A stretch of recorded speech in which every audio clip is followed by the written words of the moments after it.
السلام علیکم ګرانو پښتو ملګرو، امید لرم تاسو ټول به ښه روغ او جوړ یاستئ. ګرانو ملګرو، نن په دغه ویډیو کې تاسو ته د فیسبوک هغه طریقه درښیم کومه چې له ما چې یو مخ ډېرو خلکو پوښتنه کړې وه چې څرنګه مو خپل فیسبوک اکاونټ کله ډسیبل سي، بیا څرنګه بیرته موږ انیبل کړو. خو فیسبوک هغه اکاونټونه انیبل کوي او ډسیبل کوي کوم چې فیک وي او کوم چې غلط استعمالیږي. نو دغه ټول هغه اکاونټونه ډسیبل شوي دي او ډسیبل کېږي کوم چې لا غلط شیان شیر کړي وي او لا فیک آی ډي وي، فیک جوړې شوي، په فیک نومانو جوړ شوي. نو بیرته خلاصولو لپاره به تاسو څه کار کوئ، څه شی به ضروري دي، هغه به تاسو ته په ویډیو کې در وښیم چې څرنګه موږ د فیسبوک هغه ډسیبل اکاونټس کوم وي هغه څرنګه موږ انیبل کړو. نو ګرانو ملګرو، دا ویډیو تر پایه وګورئ. کوم ویډیو ښه ویډیو لایک کړئ او کوم چینل سبسکرایب کړئ چینل هم سبسکرایب کړئ. ډېر ډېر مننه. راځئ چې ویډیو شروع کړو.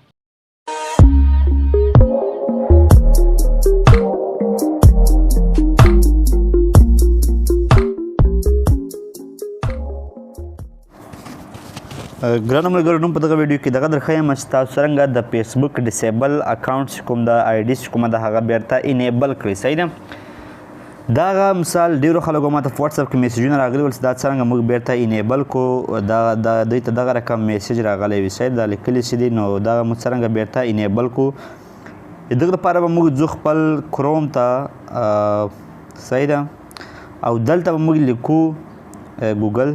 اول موږ ګوګل سرچ کوو، ګوګل کې بیا موږ ورته ولیکو او موږ څه شی غواړو. صحیح ده. دلته به ولیکئ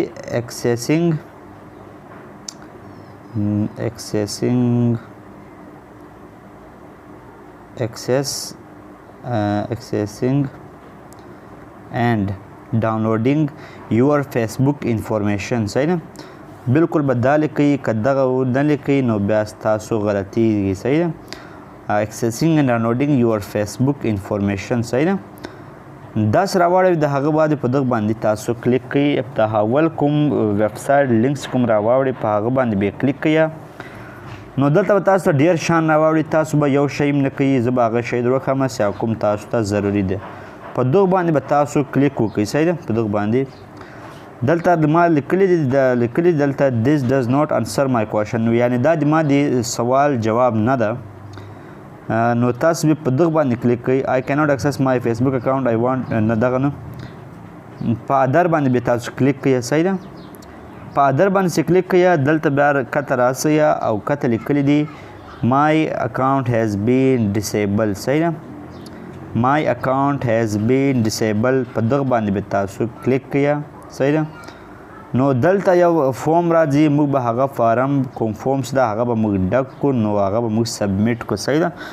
نو فارم کې څه شی دی هغه هم زه تاسو ته درښیم چې په فارم کې څه شی او موږ څه شی په فارم کې اچولی سو. دلته به موږ ولاړ سو. دلته چې راسو دغه لیکلی دي use this form to request a review. صحیح ده. په دغه باندې به موږ کلیک کړو. نو دلته تاسو ته یو دغه لینک راغی، دوه پیج هغه رالو، لیک رالی. دلته به موږ څه لیکو، دلته به تاسو خپل ایمیل لیکئ. صحیح ده. په کوم ایمیل لا په کومو نمبرو چې تاسو فیسبوک اکاونټ جوړ کړی و. صحیح ده.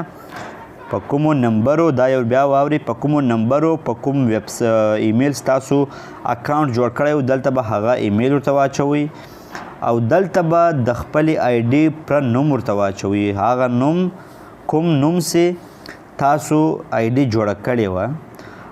خو دلته به بیا ته مثال هغه راځي، هغه سوال راځي چې هغه نوم به ورته اچوئ په کوم چې تا آی ډي وه او په کوم نوم چې د تا یو هغه ده، یو کارډ ده. صحیح ده. نو تاسو په دغه باندې کلیک وکړئ په چوز ا فایل او دلته به د خپل آی ډي کارډ عکس دای رقم عکس هغه باندې د تاسو نوم وي او عکس هم وي. صحیح ده. نو دلته به تاسو هغه عکس ورته واچوئ او د هغه باندې په سینډ باندې کلیک کړئ. نو دلته بیا لیکلي دي، نو دلته داسې وینئ واضح لیکلي we may encrypt and store your ID for up to 1 year to improve your automatic system for detecting fake ID. دغه لیکلي مثال د دغه ټول سیستم مطلب مې دغه داسې مثال که فیک ID وي هغه بندي سوي دي او که هغه آی ډي وي چې ستاسو په خپل نام وي نو هغه دلته په دغه طریقه اساني سره خلاصولی سئ. دا خط لیکلي موږ باید تاسو آی ډي یو کار را سره یږدو که فیک آی ډي جوړه سي ستاسو په نامه یا باندې نو هغه به بندېږي. یور آی ډي ویل بي سټورډ سیکورلی اینډ ویل ناٹ بي ویزیبل ټو اني اون فیسبوک. دا تاسې آی ډي کارډ لا کوم لایسنس کارډ چې د لا بل شی شته هغه به مو یعنې ایښئ پټ بل چاته نه ورکاروو. If you do not want Facebook to use your ID to improve our automatic system for detecting fake IDs, you can adjust your identity configuration setting. وایي که تاسو غواړئ چې بیرته خپل آی ډي کارډ بیرته موږ چې بیرته درېسته کوي عکس یې درېسته کوي نو هغه تاسو بیا په خپل آیډنټیفي کنورشن سیټینګ کې ایسته کولی سئ. نو دا تاسو آی ډي چې دا دغه به په 13 ورځې کې که سمه سوه آی ډي مې سمه سوه په 13 ورځې کې باید تاسې آی ډي کارډ عکس چې ده هغه به ډیلیټ کړي د هغه بعد د تاسو هېڅ ټینشن هم نشته او که به نسي خلاص. خو که د تاسو آی ډي کارډ لا د شناختي کارت لا د لایسنس لا پاسپورټ عکس ورولېږئ او په هغه باندې نوم او عکس سم وي نو د تاسې آی ډي چې کومه ده هغه به انشاءالله ضرور خلاصیږي او دوی به انشاءالله خامخا خلاصوي. نو په دغه طریقه سره تاسو خپل ډیسیبل اکاونټ خلاصولی سئ. ډېره ډېره مننه. کوم ویډیو خوښېږي ویډیو لایک کړئ او کوم چینل سبسکرایب کړئ چینل هم سبسکرایب